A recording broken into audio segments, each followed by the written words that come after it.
Alors les calames, c'est pas la peine de les acheter, vous les fabriquez vous-même. Il vous suffit de trouver du bambou, une scie pour couper le bambou, un cutter et puis une toile émeri.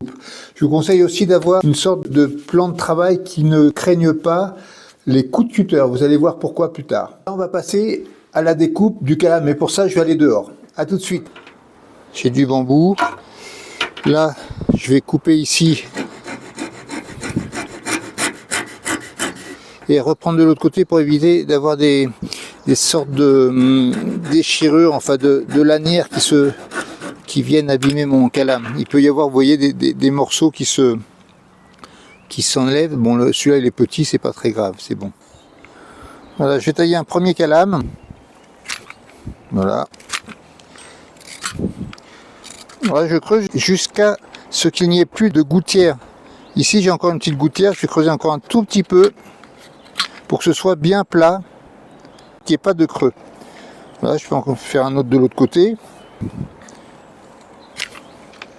Alors je creuse en ayant ce mouvement là, en ayant une sorte de mouvement de berceau, ce qui fait que, vous voyez, j'ai un trait qui n'est pas droit ici, je le tire tout le temps en remontant mon cutter.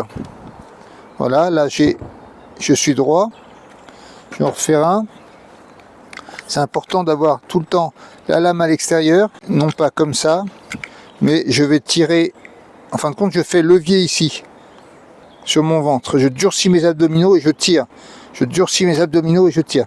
Je fais du gainage quoi, c'est du sport la calligraphie, du gainage. Voilà. Ici, celui-là il va être un petit peu, je vais faire un petit parce qu'il est un petit peu fin au bout. Et là je vais en refaire un deuxième de l'autre côté. Voilà, celui-là il sera un peu plus, je peux le faire un peu plus large, j'ai plus d'épaisseur de fût là, voilà, vous voyez il est un peu plus épais. Là je suis allé, il faut absolument pas qu'il y ait cette gouttière. Voilà. Et je finis un petit peu le dégrossissage comme ça. Alors, quand je taille des calames, quand ils sont verts, en général je les taille le moins possible, de façon à ce qu'ils sèchent sans trop se déformer. Vous voyez là, j'ai fini la taille. Il est un peu vert, demain il risque de tourner un petit peu comme ça, de ne plus être droit et d'avoir que les deux coins qui touchent la feuille.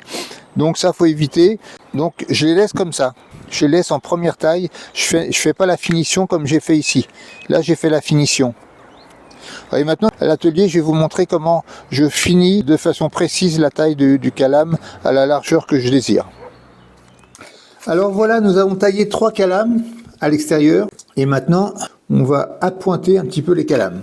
La première chose c'est de réduire les calames à peu près à la dimension que vous voulez en termes de largeur de bec.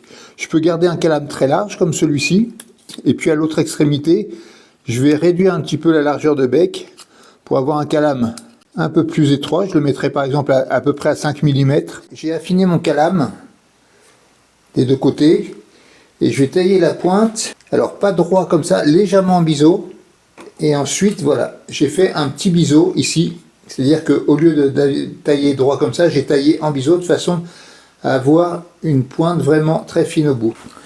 Alors on va tester les calames qu'on vient de tailler.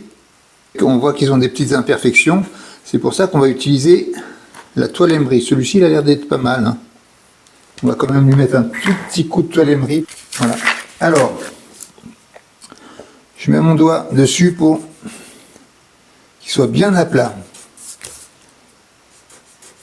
Voilà, vous pouvez voir la trace toute blanche qui montre que le calame est bien à plat. Voilà, je le reteste.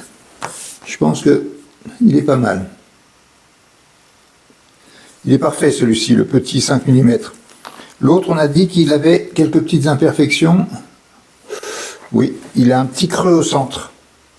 Un petit creux au centre. Alors, on le voit d'ailleurs sur la toile émeri au départ. Il marque plus sur les côtés. Au centre, c'est plus foncé. Ça veut dire que, voilà, là il est blanc.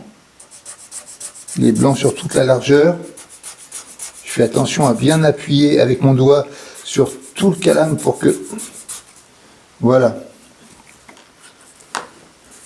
Et maintenant, il n'a pas l'air mal du tout. Voilà, on a taillé nos calames. Quand vous prenez un calame qui a séché, au départ, il ne marche pas très bien. Parce qu'il ne restitue pas bien l'encre.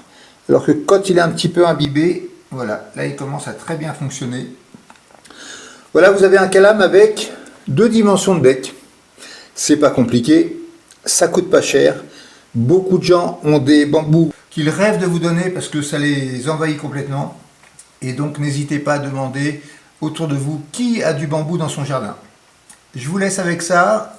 Profitez bien de cette expérience et fabriquez vos calames vous-même. À bientôt.